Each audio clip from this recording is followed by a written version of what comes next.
Hi everybody, Ethan Tuttle joined alongside Chris Cartman for SunDevilSource. We're here at Mountain America Stadium following Arizona State's 29-0 loss to Fresno State. Chris, we saw Arizona State have 3 quarterbacks in throughout this game. There was 8 turnovers, just a whole slew of things that went wrong for the Sun Devils in this one. Is it the worst performance you've seen since covering Arizona State football? Offensively, probably the worst performance. I remember 2006, ASU lost to Oregon at home. It was Dirk Hutter's last year as coach. They had 175 total yards of offense, so they eclipsed that tonight, but against probably a worse opponent than Oregon that year. 8 turnovers, that's the most I think that since I've been covering ASU. It's shocking, actually. It's like I'm almost speechless. There's nothing that we've really seen in practice that would indicate that the offense is this terrible. Like, they don't necessarily look like a good offense, don't get me wrong, but nothing that would indicate that they were poised to have a game where they literally couldn't run the football whatsoever, and that they would have quarterbacks dropping the ball out of their hands on like 3 times, dropping the ball out of their hands. Super perplexing. I mean, I don't even, it's very head scratching. It's concerning, obviously, very concerning. It's the first time that ASU has been 1-2 in non-conference games in consecutive seasons since 1988, 1989. So, and they were 3-9 last year, which was their worst record in a 12-game season in the modern era. So we're looking at the prospects for the worst 2-year period of Sun Devil football ever, or at least in the last 50, 60 years or something like that. It's quite something. We learned after the game from Coach Kenny Dillingham, who addressed the media. He said that Jaden Rashada is going to be out 4 to 6 weeks with an injury, and then Drew Pine injured his leg that he injured earlier in the preseason camp, so there's a lower body injury. Still waiting to see what that exactly is. And then Trent Bourget is going to have an image of his left foot taken as he was observed in a boot. So what's the update at the quarterback position? Like I said, we saw 3 of those guys throw tonight. Conover also mixed in. So what's just the general update at the quarterback position? It's a catastrophe. It's a catastrophe. They're in their 3rd game of the season on their 4th string quarterback. People, for some reason, they didn't believe that Jaden Rashada was hurt. Then Dillingham says 4 to 6 weeks after the game. Obviously he was hurt. He didn't practice all week, okay? We can't say the nature of the injury because that's just ASU's policy. We don't have it reportable. But the bottom line is he couldn't play tonight. He's not going to be able to play now for a while. Trenton Bourget, he hurt his left foot tonight. It was his right foot for the last 2 seasons that he played through an injury with, multiple surgeries. His left leg buckled and collapsed on his last play that he was out there. He's on crutches in a boot. Drew Pine had a hamstring injury that kept him out for a month from the Camp T scrimmage to literally the beginning of this week. And he had another muscle injury, not a hamstring, on the same leg. So they have to see what's going to happen with that.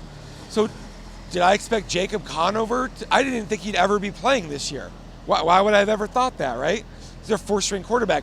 They had Hunter Herrera, a freshman walk-on, warming up on the sideline in case he might have to go into the game. So, and this, when you broaden out further, this is a ASU team that it has more offensive injuries than early in a season than I've ever seen. They got like 5 or 6 offensive line injuries. Then Joey Ramos and Ian Ongcher also got hurt today, apparently at the very end, towards the very end of the game. And Melquan Stovall was hurt. And Tevin White was knocked out of the game with an arm injury or some type of an injury. This is a catastrophe. I can't even explain to you how ultra rare that it is to have this many injuries to one side of the football before you even start conference play. It definitely has never happened in recent history. I asked Tim Healy about this, ASU's longtime play-by-play, and he said 1994 had a lot of offensive injuries. ASU was 3-8. Dirk Hutter, Jake Plummer was in his 2nd year as a starting quarterback. You probably have to go back to that to get to something that might approximate what we're dealing with here. It's really that bad. Yeah, things in trouble with the quarterbacks right now. Chris, you asked after the game to Kenny if play calling was going to be switched up a little bit offensively. So what's the update there, and what's the likelihood of us actually seeing that come to fruition? I thought he was pretty harsh in his assessment. He said, we're not getting the ball to the guys that we need to get the ball to enough. Well, that is game plan and play calling primarily. And so Bo Baldwin is his offensive coordinator. I followed up his comments where he said that, asking whether or not he might take over the play calling duties. Didn't give an answer. He just said, we're going to get it fixed and we're going to get better on offense.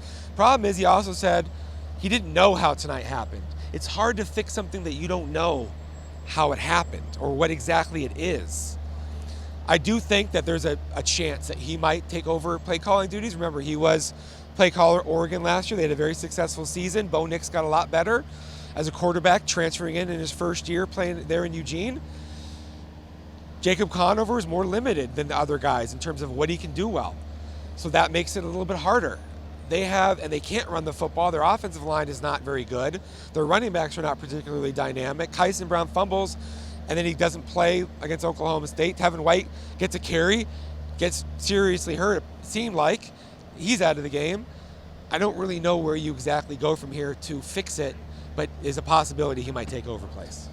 Defensively, the Sun Devils were able to somewhat hold their own. 29-0, of course, the final score. Just 2 touchdowns allowed, though, with 8 turnovers. So what did you see from the defensive side of the ball? And then also, how hard can it be from a head coaching standpoint for Kenny, trying to keep one side of the ball super positive when the other's really struggling, like we were just mentioning with the offense? Look, if your offense turns the ball over 8 times and you only give up 29 points and 2 touchdowns, that is a great performance defensively. Like, somebody asked in the post-game press conference about what was really working for Mikey Keene tonight. 8 turnovers was working. This is modern football. There's almost no scenario in which a team turns the ball over 8 times and its defense doesn't give up 30 points. Ro Torrance bounced back, decent game, 2 sacks. Prince Dorba came in. We didn't even mention Clayton Smith on defense, leaving with the boot. There's so many injuries that you can't even keep track and put them all out here. Yeah. But he gets knocked out. His left leg was in a boot. Dorba goes out there, has 2 sacks. Yeah, Mikey Keene, he threw the ball decently well, and he threw the ball 50 times or whatever it was tonight. They didn't run the ball well against ASU. I think ASU's defense is pretty decent. They're bordering on maybe even good. If they had a decent to good offense, we'd be talking about a top 25 defense in the country probably right now through 3 games. And to your question, which I think is a very good one, it's hard when you're trying to build a culture and establish what you're trying to do, and one side of the ball is doing pretty decent and the other side is a catastrophe. That makes it hard. Like, you could have bickering, in-house things that are going on. We asked Jordan Clark about this. We asked Chris Evans about this. They said we're one team, we're one unit. We're trying to pick up the offensive guys. We're trying to stay positive. We're trying to be here and support them and show them that we care. We're not casting blame.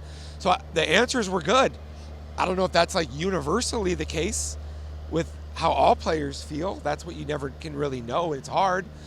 But when you're trying to set what you're doing from a foundational standpoint, and this is your reality, that is really, really tough. Now that we know where reality is for the Sun Devils this season, at least at this point in the season, where do they go from here? Obviously, USC coming to town next week, top the Pac-12. Caleb Williams won the Heisman last year, front runner this season. What's next for the Sun Devils, and how do they find a way to find some sort of momentum in the middle part of this season coming up? There's 8 ranked teams in the Pac-12 for the first time ever going into this weekend. ASU is going to play 7 of them. ASU was an underdog to Fresno State after being an underdog to Oklahoma State. Oklahoma State got blown out at home by South Alabama today. ASU is going to be an underdog in every game that it plays unless and until it actually wins some games. And this is a season that shapes up at this point with your injuries as a more difficult situation than what ASU faced last year, even after losing to Eastern Michigan. As it stands right now, you would think that ASU might not win another game this year. If it does win another game, 1, maybe 2 games. So we're looking at as I said at the outset of this, probably what might amount to the worst 2-year stretch in modern ASU history. And that is a It's a difficult thing when you're trying to recruit. They had a bunch of kids here on the sidelines, 2024 commitments, 2025 top prospects, several who are among their best players at positions in the region. And what are you going to be able to show them that gives them any kind of confidence in you right now? That makes it really hard.